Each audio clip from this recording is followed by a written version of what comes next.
Om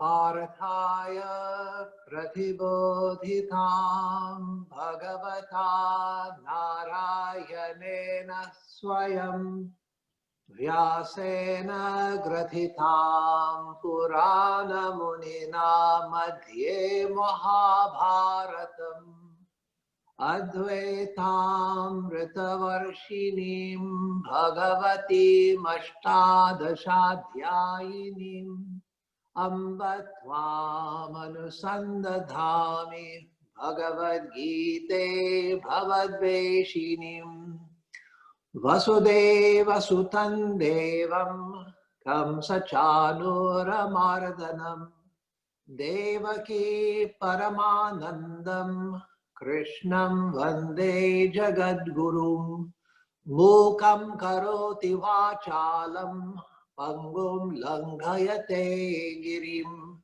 Yatkripa Tamaham Vande Paramananda Madhavam. Om.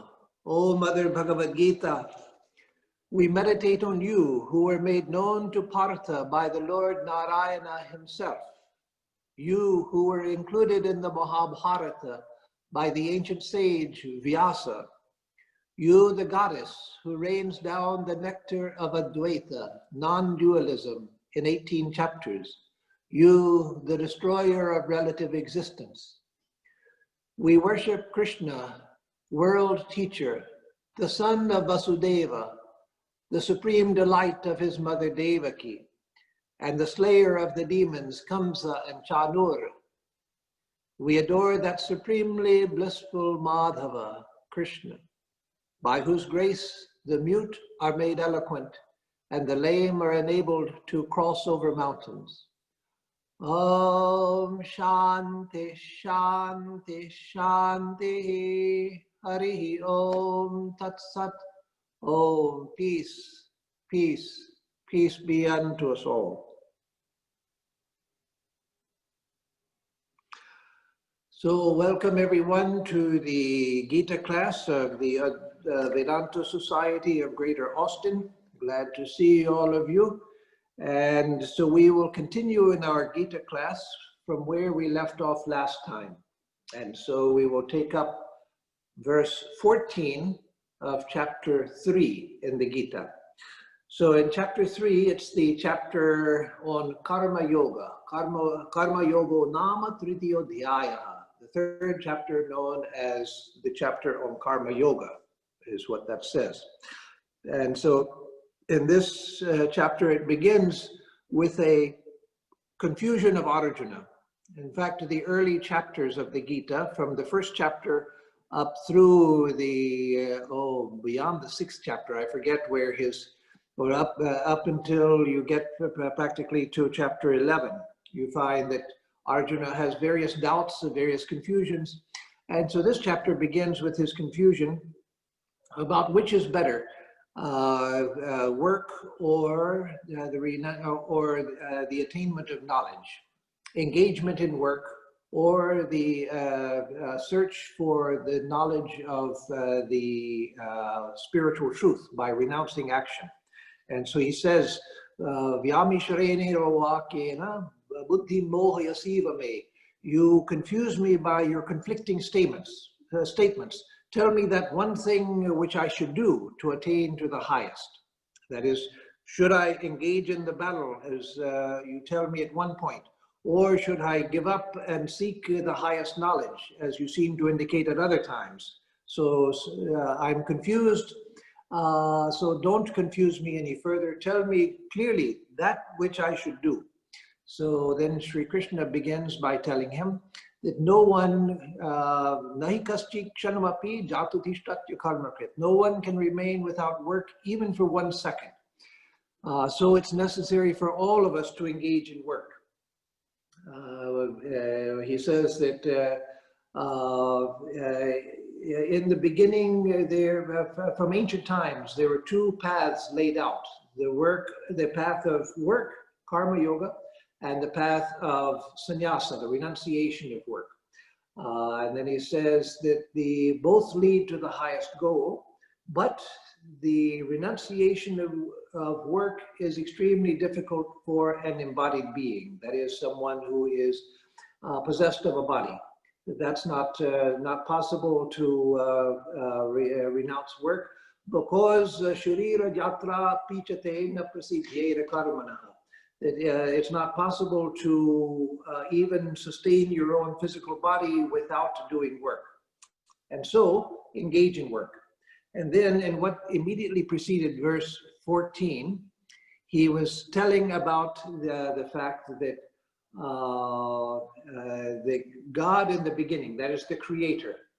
Again, the word God in Vedanta, in Vedantic Hinduism, means a variety of things. The one word God in Vedanta. And so when he's talking here in the verses early in chapter 3 about God as the creator, he's speaking about Brahma, that is a lower deity out of whose mind this universe is created. That is, he thinks this world into being. The thought of the creator is itself creative. Just as in the book of Genesis in the Jewish and Christian Bible, the Torah and the Christian Old Testament, it says that God said, "Let there be light," and there was light.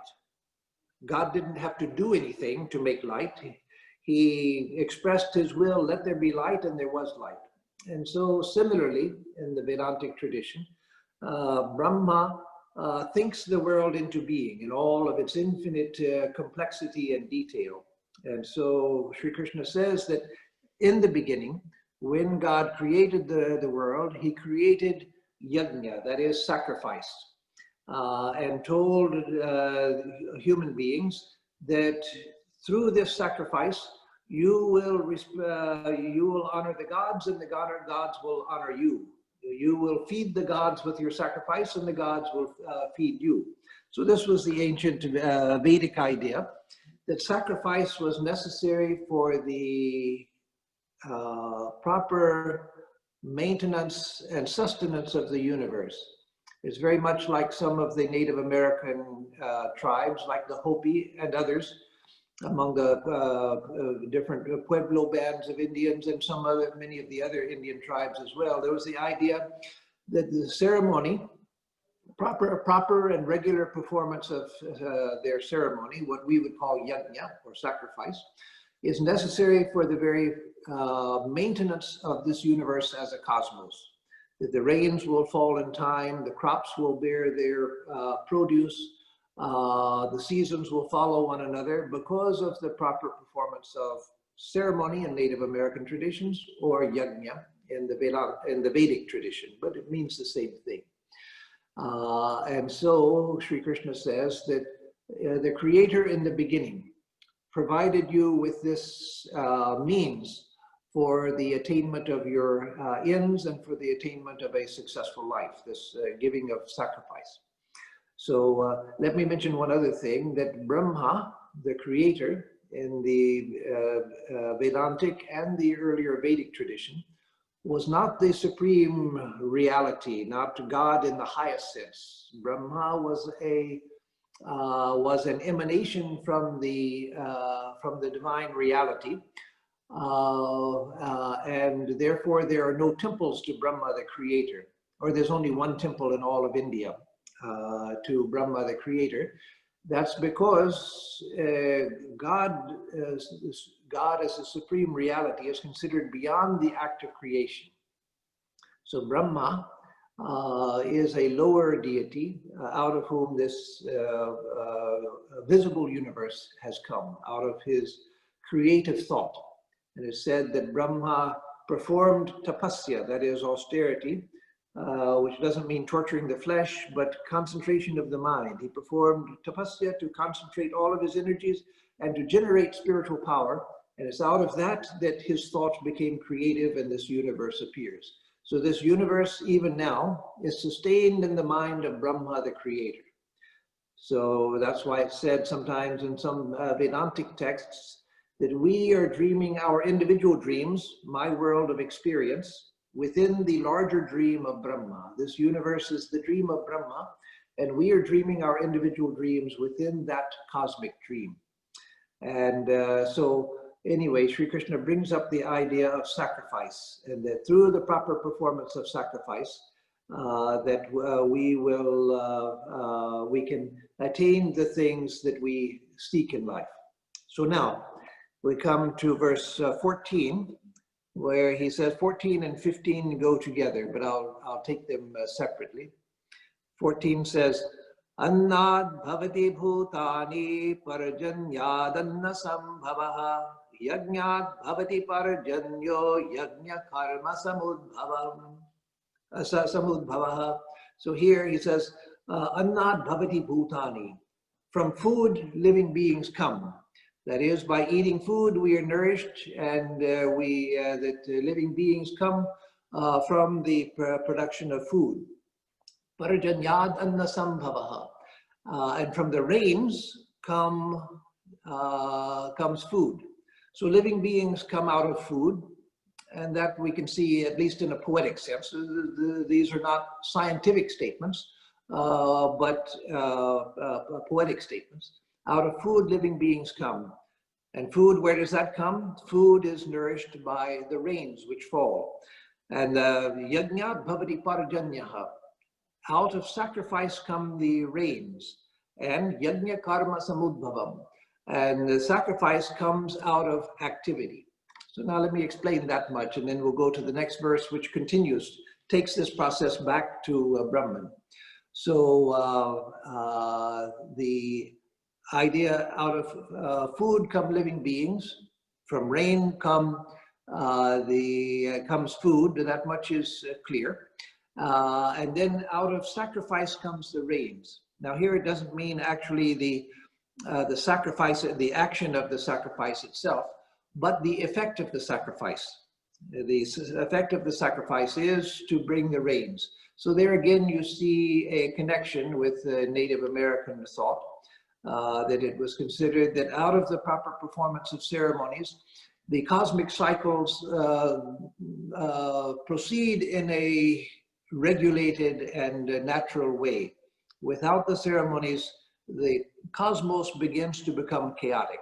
And so the Vedic idea also was that from the proper performance of sacrifice, the rains would fall in time. So you see, I don't remember the Sanskrit, but it's a famous verse. I used to know it. But it says, it's a prayer that may the rains pour down in time, may the crops bear food in time, may the righteous rule the earth, etc. And so the idea is that to get the proper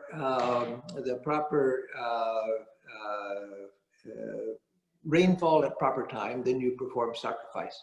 So this, again, you can believe it or not believe it, but that was the ancient idea. And then yajna karma samudbhavam. And so yajna, that principle of the sacrifice, which produces its cosmic effect as the pouring down of rain, as well as other cosmic cycles happening in their proper time, then that comes out of karma, out of action. So the action which is told in the Veda, that results, that you do the action and you get the result of the sacrifice. So out of the action comes the result of the sacrifice. The result of the sacrifice produces rain. And the rain produces food, and from food come living beings. So the next verse traces this back further. It says, Karma brahmodbhavam vidhi brahmakshara samudbhavam tasmat sarvagatam brahma nityam yajñe pratishthitam. So karma brahmodbhavam vidhi. Know that karma comes from Brahma. Now here Brahma doesn't mean either Brahma the creator, nor does it mean Brahman, the absolute reality. Here Brahma means the Veda. So Veda also is considered, is sometimes called, and is here called, Brahma. They're the repository of all wisdom and the creative wisdom. So again, the ancient idea, and this was the traditional idea in the Vedic and Vedantic, and well, in all of Hinduism, the traditional idea was that the Veda, the texts which we know as the Veda, that they were the repository of the infinite knowledge of the Creator. And it's out of the Veda that creation itself has proceeded. And so therefore Veda itself becomes identified as Brahma. So as Swami Vivekananda said, by Veda, no texts are meant.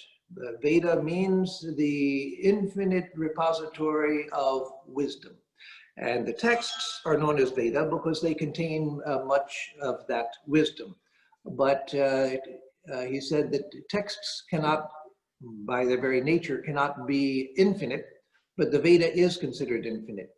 And so again, the orthodox idea in Orthodox Hinduism is that the Vedas, the texts of the Vedas themselves, are the infinite knowledge out of which creation has come. But Swami Vivekananda gave a modern interpretation of that. That is that the creation doesn't come out of the texts, but rather the texts represent some fragmentary portion of the infinite knowledge which exists. Now that idea is a very profound idea that is contrary to our modern scientific thinking.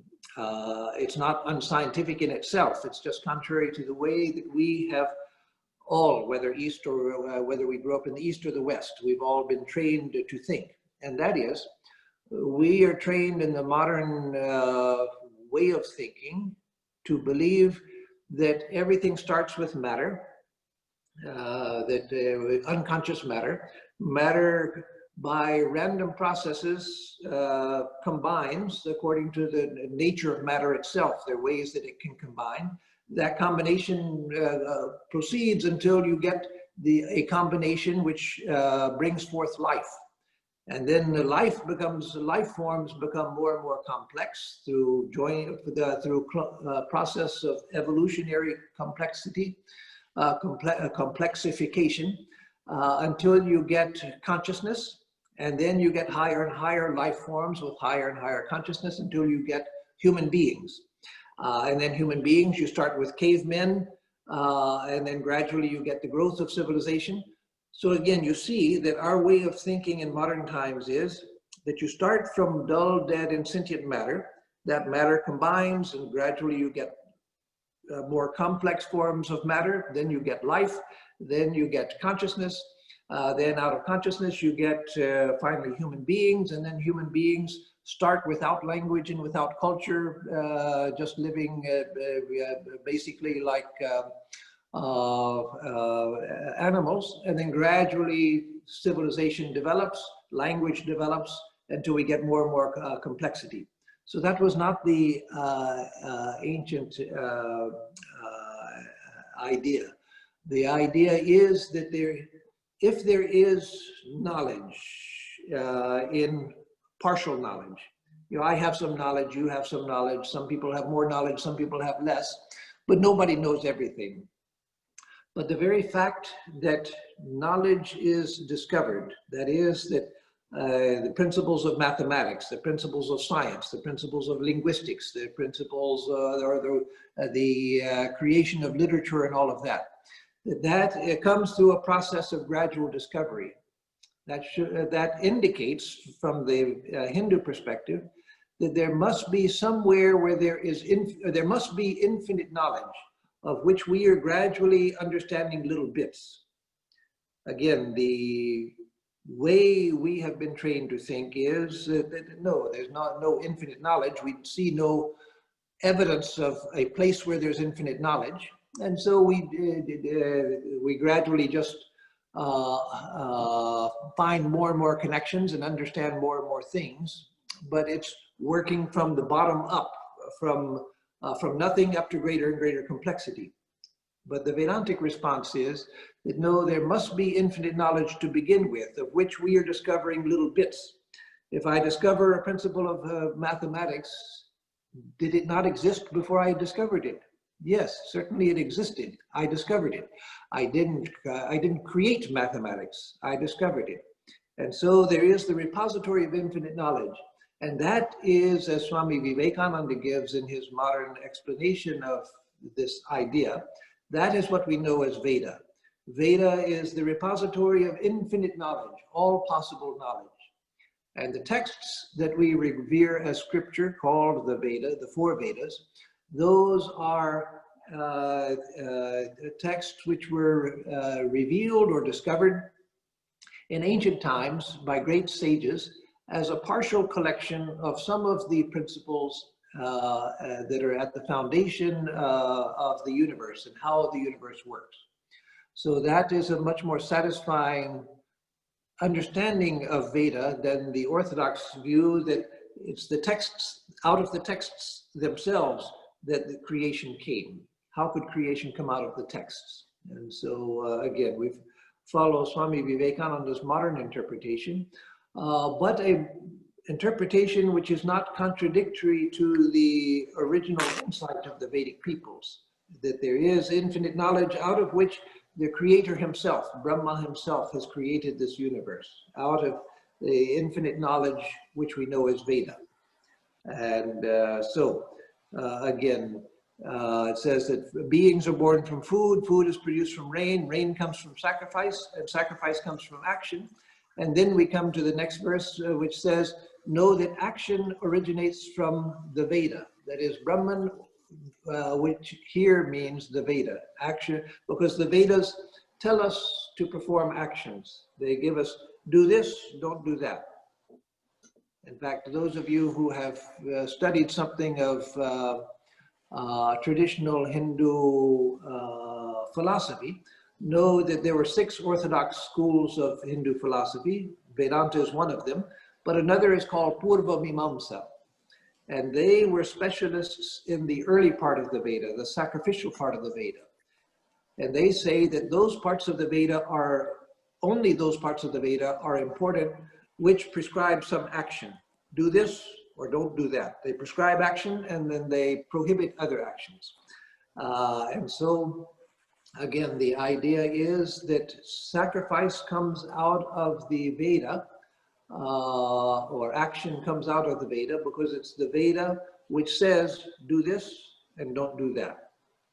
And then, Tasmat Sarvakanam Brahmakshara Samudbhavam. And then Brahma, here meaning Veda, so I'll just use the word Veda. Veda comes from the imperishable. So that is, out of the infinite reality of Brahman, the ultimate reality, has come the Veda.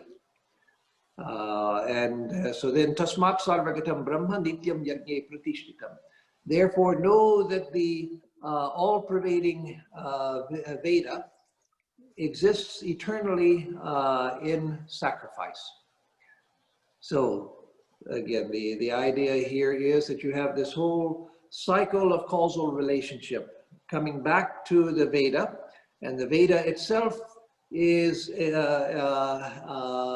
reflection of the infinite supreme divine reality, which is most often known as Brahman.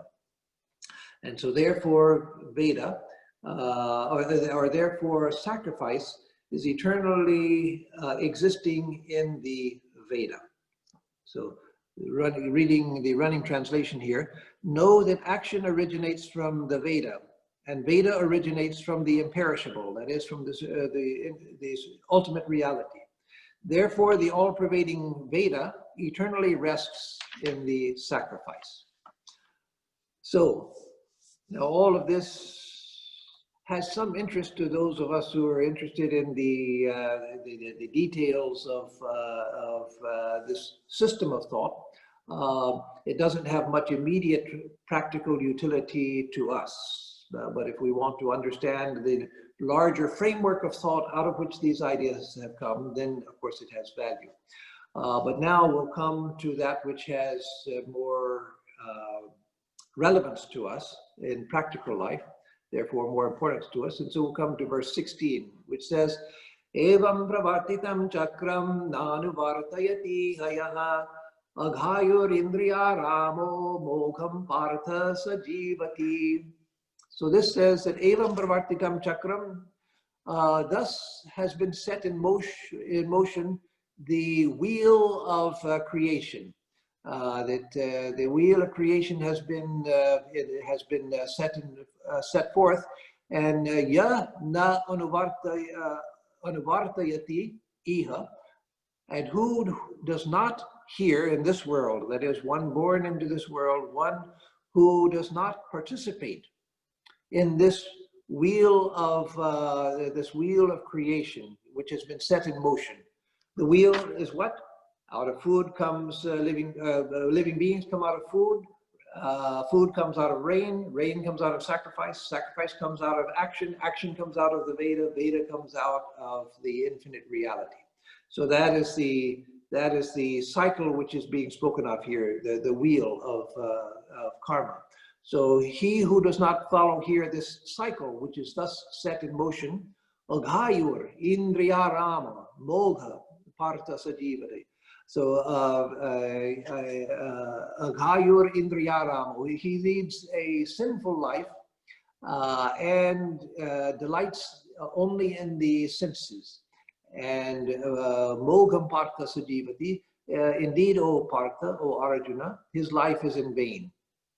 So that is, the idea is, one who does not lead a life of sacrifice lives in vain. But as Sri Krishna explains partially in this chapter, more in chapter 4, and then in chapter 5 also, in those 3 chapters, a little bit in chapter 2 also, but especially this chapter 4 and 5, 3, 4, and 5, he explains that sacrifice doesn't just mean Vedic rituals. Vedic rituals were a symbolic way of recognizing the sacrificial nature of this universe. So just as Swami Vivekananda explained that Veda doesn't mean just the texts, because infinite knowledge can't be contained within the covers of a book, no matter how big it is. But Veda means the infinite knowledge out of which this universe has been projected. So, in the Gita itself, Sri Krishna expands the concept of sacrifice. So he starts in the verses that we've done, and the earlier verses in this chapter, he starts with taking sacrifice in its ordinary sense. The sacrifice means the Veda tells you to perform this sacrifice because good will come out of it. You'll get the good things of life and you'll get the good things after life. So he starts with that traditional concept, the very transactional idea of sacrifice. But then he goes on to explain that the nature of everything in this universe is sacrificial. That the seasons sacrifice themselves into each other. That when we eat, we're sacrificing food into our bodies. When I was a kid, my father would often say a blessing over the food, which it was common. I've heard other people use a similar blessing. He would say, among other things, he would say, bless this food to the use of our bodies and us to thy service, meaning to God. Bless this food to the use of our bodies and us to thy service. That is, bless us so that we may be of service to you. So you eat food. The idea of the prayer is you eat food because you need it to have strength and energy. But may I use that strength and energy to serve you, O God. And so that idea is in the Gita also, and in the Vedantic, the whole Hindu tradition, that everything is of the nature of sacrifice. I eat food so that I can live, but then let me sacrifice my life for the sake of others. One who lives only for themselves, as we just read in the previous verse, or no, actually in this verse, the one who does not follow this cycle thus set revolving, leads a sinful life and delights in the senses. In vain does he live. That idea that if I don't live according to the principle of sacrifice, then my life is vain.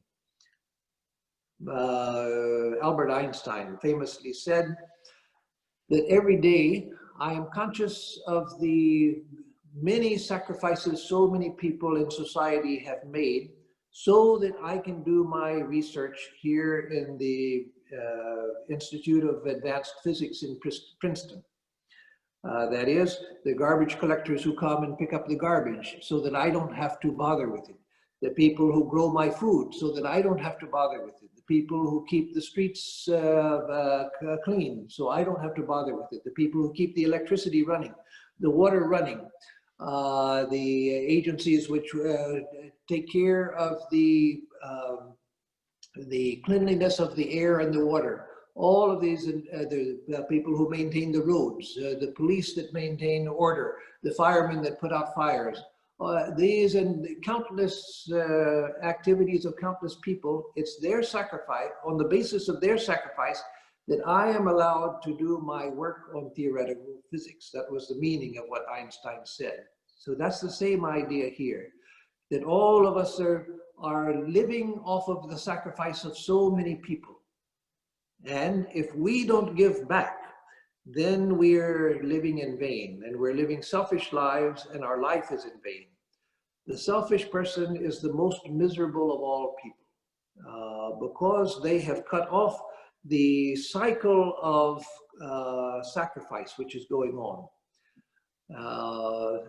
It's believed that it's said that even the creator, Brahma, the creator, in the beginning, at the time of creation, Brahma brought this universe into being out of sacrifice. And there's the Purusha Sukta in the Rig Veda, the 10th mandala of the Rig Veda, the Purusha Sukta, which says that the Purusha, meaning the divine being, the being of the divine one reality, was sacrificed into multiplicity so that there could be creation. So creation itself comes out of sacrifice. Brahma performed sacrifice to bring the world into being, and everything within the world is a sacrifice. Life lives on life. It's from life that other life is sustained. So, of course, at the base are plants that take nutrition from the soil and the sun. And produce the substance of plant life. But even plants are dependent on microscopic life. And so one life gives way to another life. One life feeds another life, and that life in turn feeds another life. And so again, the nature of life is sacrifice. The child has to sacrifice childhood in order to grow into an adult. The little boy and girl, they have to sacrifice their life of freedom to just play with their toys and do what they want in order to go to school. And there's so much sacrifice involved with starting one's education. And then one has to sacrifice school in order to go out and get a job. One has to sacrifice so much in order to get married. One has to sacrifice far more to have children and take care of children. And so the idea is that at every step in life, we are asked to sacrifice. Even paying taxes, we should see that not as the government reaching into my pocket and stealing my money. No, it's a sacrifice for the welfare of society itself. If I don't pay taxes, then who is going to take care of the streets? Who is going to provide the services that my life depends on? So if I think that, no, that the government owes me, but I don't owe anything to the government, then that is leading a selfish life. So everything that I do, or everything that I get, there's a return. And so the idea of sacrifice comes out of that. So in the Veda, where it was taught that do these specific sacrifice, like the Rajasuya sacrifice and Ashwamedha sacrifice, and so many different types of sacrifices were delineated, each performed in a certain way, and each giving a certain fruit. Those were all formalized, ritualized recognition that the nature of life itself is sacrificial. So those sacrifices are no longer done. A few people do them in certain parts of India just as sort of a maintaining an ancient tradition, but society in general doesn't observe Vedic sacrifices at all. But the principle is still there, that life itself is sacrificial, existence itself is sacrificial. And the things that we take in from society, we have to give back to society. So the most unhappy person is the most selfish person. And one of the things that happens in old age is that we're not able to contribute as we once were. And so one of the things that should be done for every elderly person who is at a point where they can no longer be active is to let them know that their very being with us is a value to us, that it gives us value just to have an elderly parent or grandparent with us. Even if they can't contribute much, they can't cook and garden and do things, they can't go out and work and everything. But they're a repository of a lifetime of experience. And they connect us to previous generations. And so everyone, because of the sacrificial nature of life, everyone feels the need to be appreciated, to feel needed. So the selfish person is the most unhappy person, and the other unhappy person is one who feels that they're of no use to anyone. The selfish person is even more miserable because they don't even want to be useful to anyone. But a person who feels that I'm just a burden on society, I'm just a burden on my family, that is the next most miserable person, innocently miserable. And so everyone should be given the sense that they are contributing something to society, contributing something to our welfare. So again, this contained within this arcane sounding process of out of food come living beings, out of rain comes the food, out of sacrifice comes the rains, out of action comes the sacrifice, and out of the Veda comes the action, and out of the infinite has come the Veda. That may sound very arcane and very little to do with our present life, but no, it has everything to do with our life, because it's simply expressing this sacrificial nature of life. So one of the things we have to learn, not just for spiritual life, to lead an ordinary, fulfilled life. Forget about spirituality, forget about religion for the moment. Just to lead an ordinary, fulfilled life, we have to recognize the sacrificial nature of life. One of the worst things that happened in, well, there are worse things, but a bad thing that happened in modern American political life was the sowing of this idea that the government reaches into your pocket and steals your money. That is taxation. And so we should reduce taxation to almost nothing, which means reducing government services to almost nothing.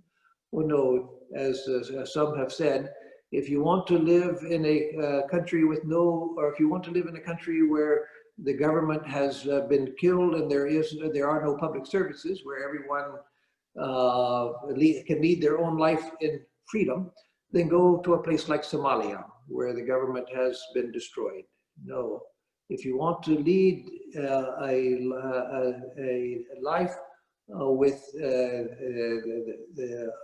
in community, then we have to give something back to the community. And so one way we do that is through taxes.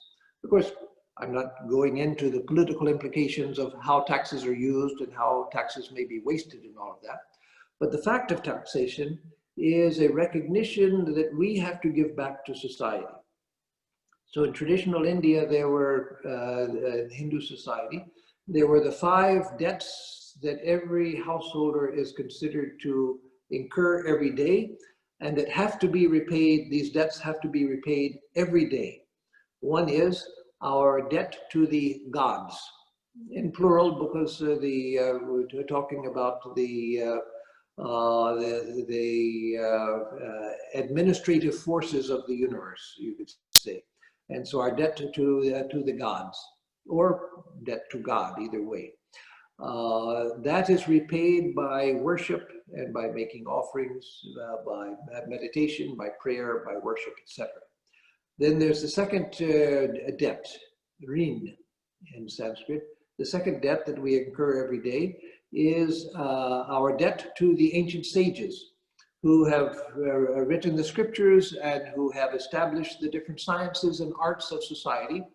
In Hinduism, it was always believed that every art and every science has a great sage who came and initiated that science and that art.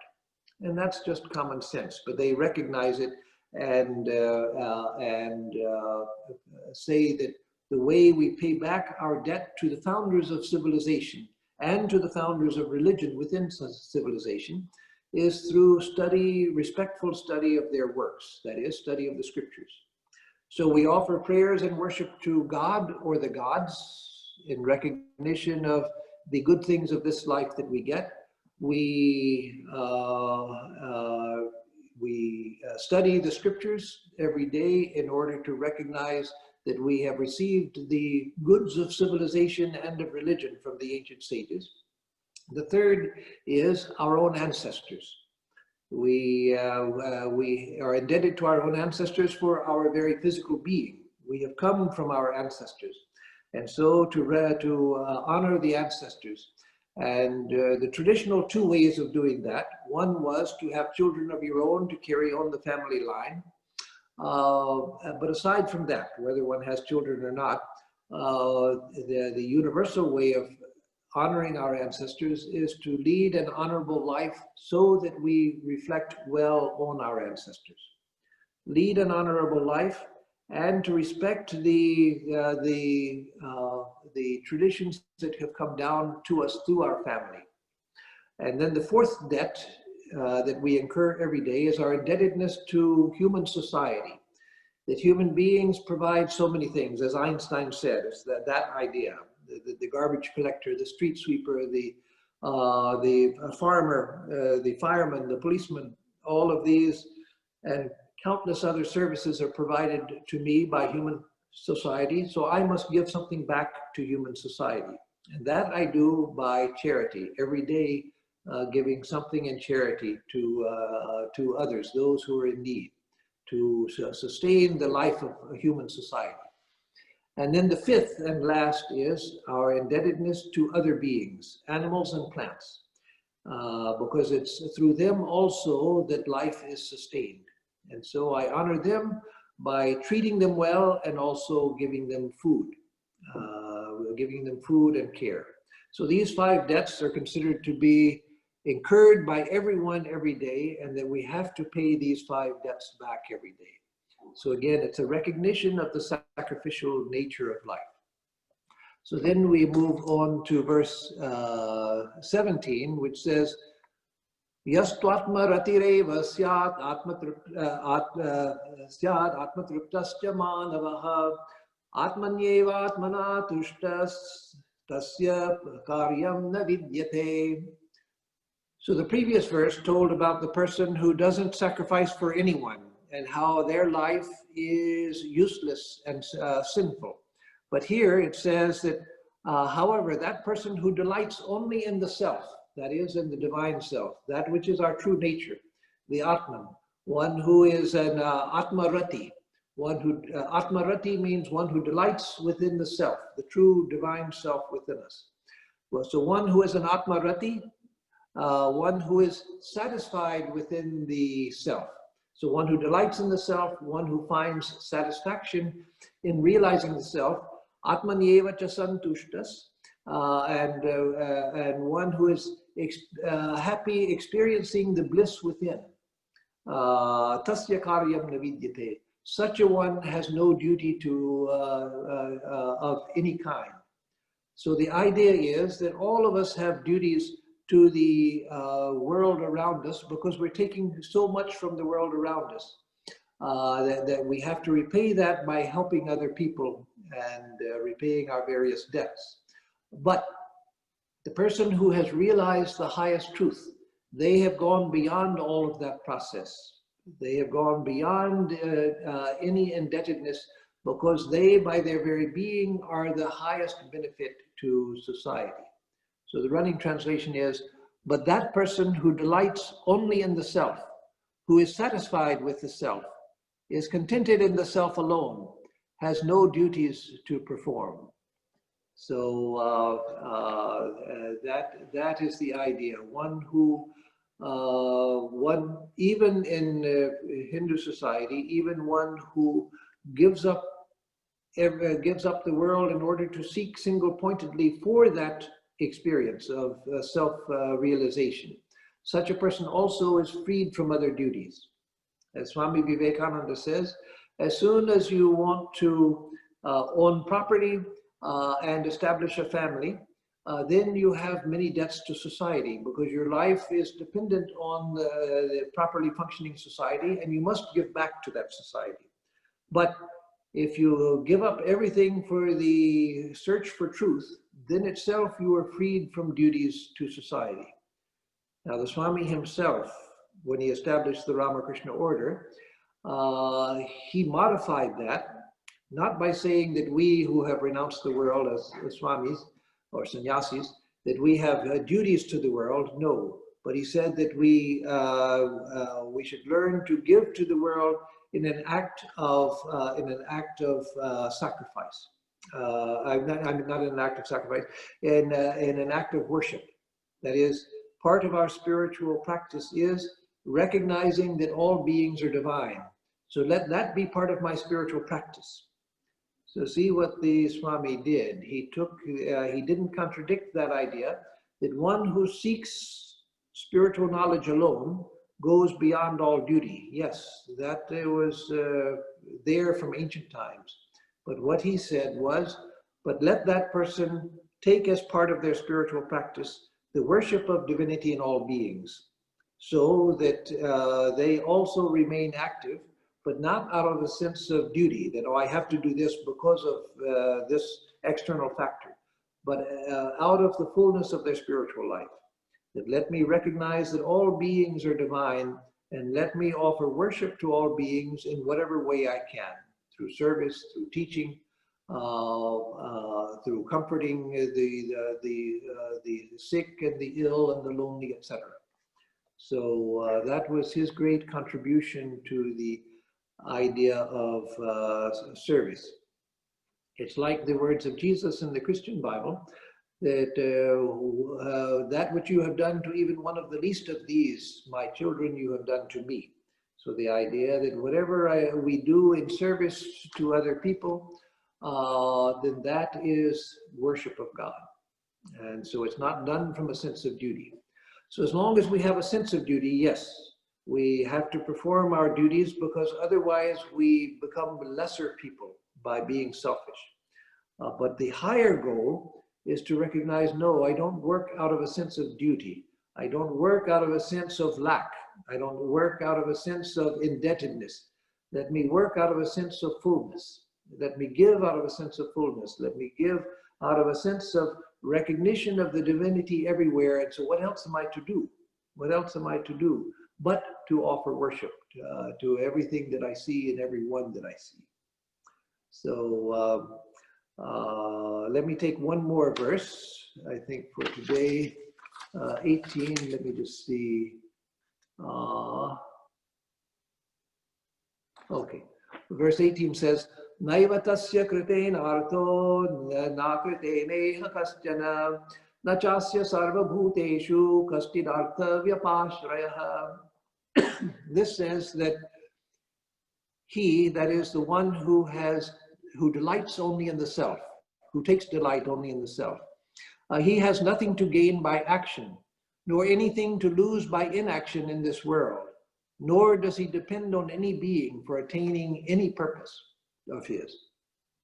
So the person who has attained to realization, they don't need to do anything, and they don't even need to go out and worship everything as divinity, because they have realized, they perceive directly that everything is, there's nothing but God, which is my own self. There's nothing but myself, nothing but God. And so for them, there's no action. We may see that they're doing things. They see that they do nothing. They just live in the awareness of the divine. I met a great Swami, a disciple of Holy Mother, back in 1971 at Bellarmine, Swami Shantananda. He's mentioned in the books on Holy Mother. In fact, he's in some of the conversations of the Holy Mother, it's mentioned that a monk had asked Holy Mother, Mother, I've practiced japa, so much japa, but nothing is happening. What am I to do? And Mother assures him that in time, everything will happen. Well, it happened in a short time. Within, by 1920, 21, something like that, he had attained to illumination.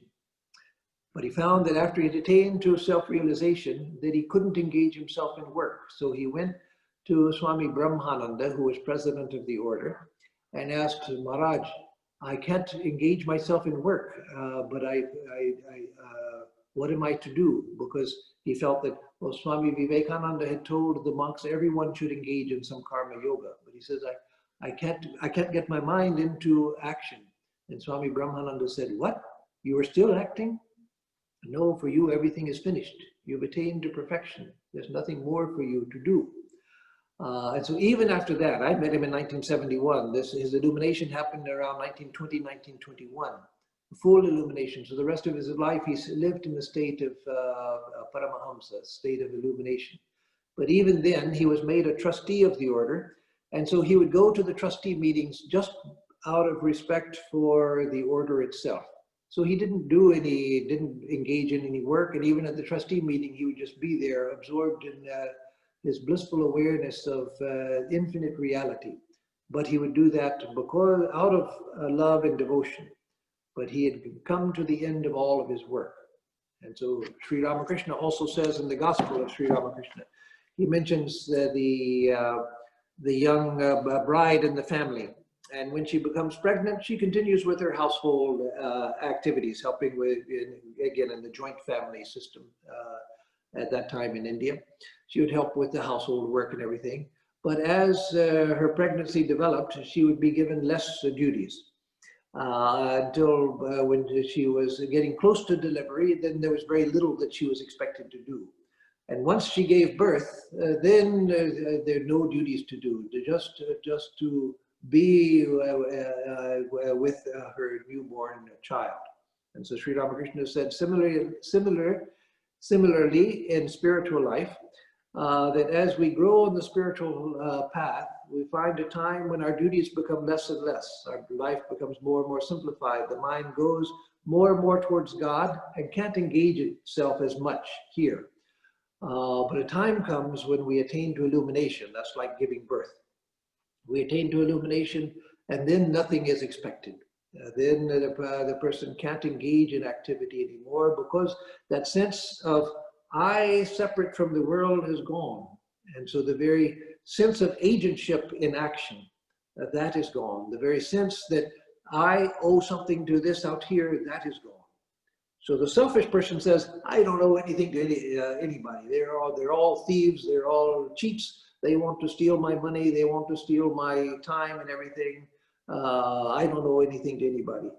No, that's the wrong kind of renunciation of action. But the illumined soul goes beyond action, where engagement in action is impossible. We may still see them. We see them walking, we see them eating, we see them talking. And like Swami Shantananda, we see him going to trustee meetings 4 times a year. But they see that I do nothing. It's just the body which is moving and the mouth which is speaking, but I do nothing. I am the infinite self, not engaged in any action. So until that time, the nature of life is sacrificial, and so we have to give back to society. So here, I'll stop. Om Yam Brahma Varunendra Rudra Marutastun Vandi Divyaistavaihi Vedai Sanghapada Kramopanishadair Gayanti Yam Samagaha Dhyanavastita Tadgatera Manasa Pashyanti Yam Yogino Yasyandam Navidu Sura Suragana Devaya Tasmai Namaha. We bow to that Supreme Being, whom Brahma and other gods praise with divine hymns, whose glories the singers of the Sama hymns sing through the Vedas and Upanishads, whom the yogis see with their mind absorbed in that through meditation, and whose end or beginning neither the gods nor demigods know. Om Shanti, Shanti, Shanti, Hari Om Tat Sat. Om, peace, peace, Peace be unto us.